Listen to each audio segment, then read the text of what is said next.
Hello friends, welcome back to my channel. तो friends, गुड़हल एक ऐसा प्लांट है जो कि सभी को पसंद होता है। इसके फूल देखने में बहुत ही सुंदर लगते हैं, लेकिन गुड़हल में सबसे ज़्यादा प्रॉब्लम क्या आती है कि इसकी कलियां बनती हैं और गिर जाती हैं, और इसके फूल भी कई बार नहीं खिलते हैं क्योंकि इसमें मीलीबग का, पेस्ट का बहुत ज़्यादा अटैक होता है। तो गुड़हल को आप नर्सरी से लाकर किस तरीके से रिपोर्ट कर सकते हो और इस पर दवाई का आपको कौन सी का स्प्रे करना चाहिए ताकि इसकी पत्तियां भी ना जलें और आपको फूल भी ये टाइम टू टाइम देता रहे, इस वीडियो में आपके साथ शेयर करूंगी। इसलिए वीडियो को आप पूरा ज़रूर देखिए और पसंद आए तो प्लीज़ लाइक शेयर ज़रूर करें। चैनल को अगर आपने अभी तक सब्सक्राइब नहीं किया है तो फ्रेंड्स प्लीज़ सब्सक्राइब कर लीजिए बेल आइकन के साथ। तो मेरे सामने आप देखिए गुड़हल के प्लांट देख रहे हो दो। ये मैं गुड़हल के प्लांट लेकर आई थी।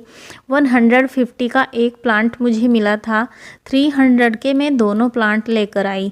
मेरे पास गुड़हल की कम से कम 7 से 8 वैरायटी हैं और सभी पर बहुत ही अच्छे से फ्लावर खिलते हैं, जिनकी मैं वीडियो आपके साथ टाइम टू टाइम शेयर करती रहती हूँ। फर्टिलाइज़र भी मैंने आपको बहुत सारे बताए हैं कि कौन कौन से इसमें डालने चाहिए। उन सभी वीडियोस के लिंक मैं डिस्क्रिप्शन में डाल दूँगी। आपको अगर किसी फर्टिलाइज़र के बारे में जानना है, दवाई के बारे में जानना है, तो आप लिंक चेक कर सकते हो डिस्क्रिप्शन से। इसके अलावा फ्रेंड्स, अभी इन प्लांट्स को रिपोर्ट करते हैं। तो जब हम गुड़हल को लेकर आते हैं नर्सरी से, तो सबसे बड़ी आप गलती क्या करते हो कि उस प्लांट को ऐसे के ऐसे ही मिट्टी में लगा देते हो। लेकिन अगर आपके गुड़हल में ये छोटी सी टोकरी जो आप देख रहे हो, इस तरीके की टोकरी है, तो आपका प्लांट कभी भी अच्छे से ग्रोथ नहीं कर पाएगा, क्योंकि इस टोकरी में से सिर्फ छोटी छोटी जड़ें निकलती हैं। बड़े स्टेम जो जड़ों के होते हैं वो इसमें से बिल्कुल नहीं बन पाएंगे। उससे होगा क्या, आपका प्लांट बिल्कुल छोटा रह जाएगा और ना तो उस पर फूल खिलेंगे, ना ही उसकी अच्छे से ग्रोथ निकलेगी। तो अभी देखिए बरसात का सीज़न है, तो हमें इसे बिल्कुल ये नहीं सोचना है कि हमारा प्लांट ख़राब हो जाएगा। इस तरीके से मिट्टी से निकाल लेना है और इस टोकरी में से हमें इसे बहुत ही आराम से निकालना है। लाल मिट्टी जो होती है ये प्लांट को फ़ायदा करती है, लेकिन इस मिट्टी में अगर हम पानी डालते हैं तो ये कीचड़ सा हो जाती है, बिल्कुल लाल मिट्टी। और अगर हम इसमें पानी नहीं डालते हैं तो ये बिल्कुल पत्थर सा प्लांट को कर देती है। तो इस लाल मिट्टी को आप अपने घर वाले प्लांट में ना ऐड करिए, नर्सरी वाले करते हैं। तो देखिए हमने इस टोकरी को किस तरीके से कट किया है, बहुत ही धीरे से और बहुत ही आराम से। एक भी जड़ को हमने नहीं कटने दिया है। अगर गुड़हल की जड़ें थोड़ा डैमेज होती हैं, ख़राब होती हैं, तो भी गुड़हल को दोबारा से ग्रो होने में, दोबारा से ठीक रिकवर होने में बहुत टाइम लग जाता है। उससे होता क्या है कि पत्तियां भी सारी सूख जाती हैं और कलियां भी सारी गिर जाती हैं। लेकिन अगर आप इस तरीके से बिल्कुल आराम से इस टोकरी को निकाल दोगे, पानी में रखकर लाल मिट्टी को उतार दोगे, तो आपका प्लांट बिल्कुल भी ख़राब होने वाला नहीं है। तो मैंने देखिए इस तरीके से बिल्कुल धीरे धीरे से कट करके इस टोकरी को निकाल दिया था। आपको पानी की हेल्प लेनी है, क्योंकि पानी में जड़ें बिल्कुल भी नहीं, ना तो सूखेंगी। एक बार जब हम मिट्टी से प्लांट को निकालते हैं तो उसकी जड़ों पर हवा लगती है ज़रूर ही, है ना। तो अगर आप इसे पानी में रख दोगे तो बिल्कुल भी ये ख़राब नहीं होगा। तो देखिए कितना अच्छा सा मेरा प्लांट है, ग्रोथ बहुत ही अच्छी हो रखी है। अभी हमें इसमें पानी में इसको रख देना है और इसके लिए चलिए मिट्टी तैयार करते हैं।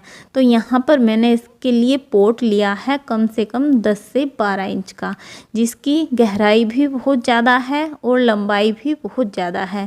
इसके ऊपर आपको एक ठीकरी रख लेनी है, इसमें से सिर्फ एक्स्ट्रा पानी बाहर निकलना है, मिट्टी बाहर नहीं निकलनी है। तो अभी देखिए जैसे बरसात का सीज़न है तो मिट्टी में भी थोड़ी नमी है, तो प्लांट जल्दी बिल्कुल भी ख़राब नहीं होगा। इसके बाद मैंने यहाँ पर 1 पार्ट मिट्टी ली है, 1 पार्ट रेत लिया है एंड इसमें मैंने देखिए 1 पार्ट ही वर्मी कंपोस्ट और गोबर की खाद ऐड की है। इस तरीके से बहुत ही अच्छी सी मिट्टी इसके लिए तैयार हो जाएगी। इसी में हमें थोड़ा फंजीसाइड पाउडर भी डाल लेना है ताकि प्लांट हमारा ख़राब ना हो। अभी जैसे बरसात है तो बरसात में ज़्यादातर फंगस के भी चांस रहते हैं, तो आपके पास अगर फंजीसाइड पाउडर नहीं है तो आप हल्दी का भी इस्तेमाल कर सकते हो। उसके बाद पोट में आधा मिट्टी भर के थोड़ी आपको इतनी जगह रखनी चाहिए जिससे प्लांट को जब हम लगाते हैं पोट में तो उसकी जड़ें थोड़ी नीचे भी फैलती हैं और ऊपर की साइड भी आती हैं, तो हमें इसे आधा बीच में रखना चाहिए ताकि अच्छे से नीचे की साइड भी उसकी जड़ें फैल जाए और ऊपर की साइड भी अच्छे से फैल जाए जड़, और प्लांट की ग्रोथ में बिल्कुल भी कमी नहीं रहनी चाहिए। जितनी जगह प्लांट को मिलती है वो उतने ही अच्छे से फैलता है। तो हमने देखिए बिल्कुल अच्छी सी मिट्टी तैयार करके प्लांट को अपने लगा दिया है। अगर आप इसी तरीके से सेम अपने प्लांट को रिपोर्ट करोगे तो आपका प्लांट बिल्कुल भी ख़राब होने वाला नहीं है। ये टोकरी के साथ जब हम लगा देते हैं प्लांट को तो उसमें से बारीक बारीक रूट्स सिर्फ निकलती हैं। प्लांट को बड़ा होने के लिए आपने देखा होगा बहुत मोटी मोटी जड़ें बन जाती हैं, तो अगर हमारे प्लांट की मोटी जड़ ही नहीं बनेगी तो वो ठीक ही कैसे होगा। इस तरीके से आपको रिपोर्ट करना है। टोकरी को निकाल के, लाल मिट्टी को निकाल के, अब हमें इसे रिपोर्ट करने के बाद 2 दिन तक ऐसी जगह पर रखना है जहाँ पर इसे सुबह की 1-2 घंटे की धूप मिले। उससे ज़्यादा इसे धूप बिल्कुल भी नहीं मिलनी चाहिए। अगर उससे ज़्यादा इसमें धूप में अभी हम इसको रखेंगे तो ये सूख जाएगा, मर जाएगा बिल्कुल से। इसके अलावा फ्रेंड्स इसमें जो फर्टिलाइज़र हम डालते हैं उसमें पोटास भी चाहिए हो, इसे माइक्रो न्यूट्रिएंट्स की भी कमी इसकी पूरी होनी चाहिए और फास्फोरस की कमी भी इसको पूरी करनी चाहिए। तो उसके लिए मैंने आपको बहुत सारे फर्टिलाइज़र बताए हुए हैं, लिंक में डिस्क्रिप्शन में डाल दूँगी। इसके अलावा अगर आपके प्लांट पर मिलीबग है या फिर कोई पेस्ट वगैरह है या फिर ब्लैक कलर के जो कीड़े होते हैं वो हैं, तो उसके लिए आप नीम ऑयल का इस्तेमाल कर सकते हो या फिर अपने घर में कोई घरेलू दवाई भी बना सकते हो, जैसे लहसुन की कलियों से या फिर नीम के पत्तों से। इस तरीके से जब हम अपने घर की दवाई का इस्तेमाल करते हैं तो पत्तियां नहीं झड़ती हैं और ना ही कलियां गिरती हैं। लेकिन जब आप मिलीबग्स को मारने के लिए केमिकल दवाई का इस्तेमाल करते हो बाज़ार से लाकर, तो उस साल ना तो आपके प्लांट पर फूल आते हैं और उससे पत्तियां भी पीली होती हैं और कलियां गिरना शुरू हो जाती हैं।